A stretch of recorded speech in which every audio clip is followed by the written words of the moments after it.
Muskogee is a beautiful town, and it was a great place to grow up. I had many friends, and I would play most of the day when I wasn't in school, and then when I was 8 years old, my parents bought me a horse, and his name was Pete. We lived on 13th Street in Muskogee, and what was Fond du Lac. It's now Martin Luther King. And to this day, people still remember me on a cold winter day galloping my horse down the street. I loved riding, and when I was rodeo riding, I would hear the country music and really loved it, and I tried to copy Teresa Brewer. I think, I don't want a rickshaw romance, I don't want a rickshaw love. And I would copy what she was doing, but I would also copy Patrice Munsell, an opera singer I would listen to often.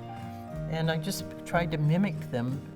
I guess the rodeo riding, going from rodeo rider to a shy girl who got on a horse to escape reality, you know. I wanted to sing, and there was nothing that could stop me from pursuing singing.